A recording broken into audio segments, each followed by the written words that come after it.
All right, you're welcome back. Let's do some business stories. And the Chamber of Petroleum Consumers has called on the bulk oil distributors and the oil marketing companies to reduce petroleum prices with immediate effect.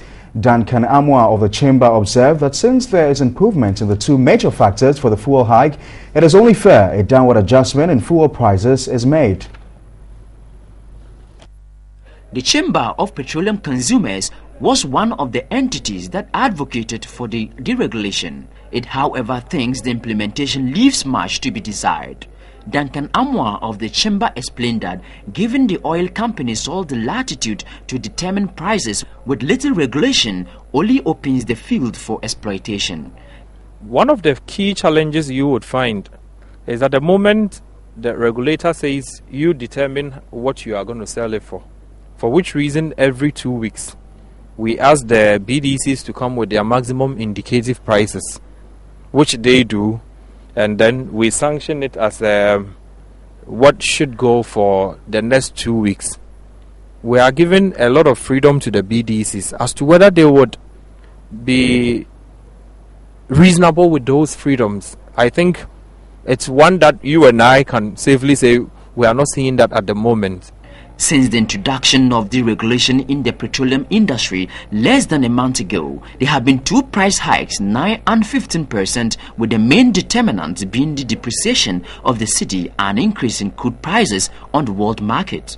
According to the Chamber, what happens now that the cedi has appreciated from 4 cedis 20 pesos to 3 cedis 92 pesos and crude oil price is down by more than $1 on the world market? And it suited their agenda to increase, they did.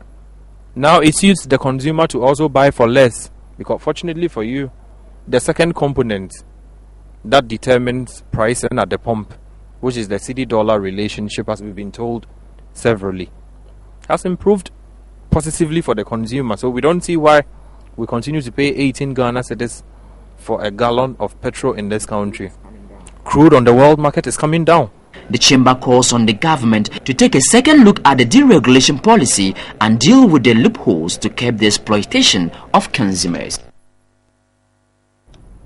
Well, still on energy, power supply is likely to worsen following an unplanned shutdown of the FPSO Kwame Nkrumah at the Jubilee Field in the western region. Unavailability of gas from the Jubilee Field would affect VRA operations at the thermal plant at Abuate. The FPSO Kwame Nkrumah is a floating production storage and offloading vessel operated by Tullow Oil Ghana at the Jubilee Field to process oil and gas.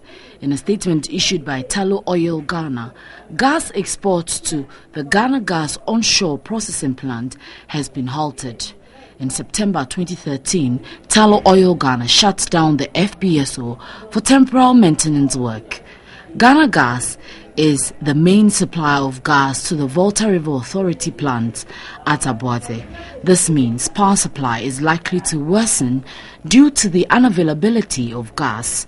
Already, the country is undergoing a 24-hour load shedding exercise. Tullow explained all efforts are being made to reinstate the gas export.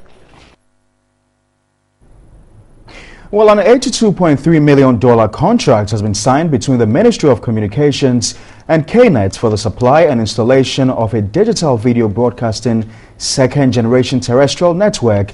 KNET is expected to complete the digital terrestrial television project in 12 months.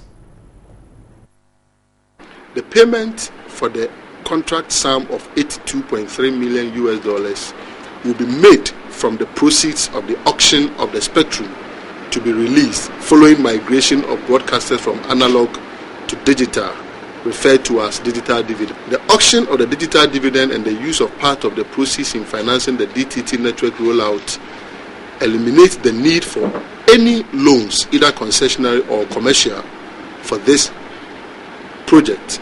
The contract, according to the Minister of Communication, Edward Omani-Boama, is $13 million less than the previous $95 million contract signed with Star Times, which was terminated for non-performance. KNET is to undertake the project to shift to multiple TV channels to provide quality picture, clearer sound and choices. The migration will lead to over 7,000 direct and indirect jobs over the next 2 years in the set-top box sector. The contract demands the completion of the digital terrestrial television in 12 months. Upon completion of the network rollout, the analog and digital transmissions will run concurrently for a period not exceeding 1 year for the uptake of the digital system before a complete switch off of the analog transmitters. Analog TV sets will continue to be useful. It will, however, require a set-top box to continue receiving signal broadcast in digital formats. Infrastructurally, we are ready. In terms of the resources required, we are ready, and in every sense to deliver to the benefit of Ghana at large. The need for exclusive content is needed to sustain audience share and drive demand for content providers. Broadcasters on a digital platform will no longer be judged on coverage but on quality of content and branding. And that's all for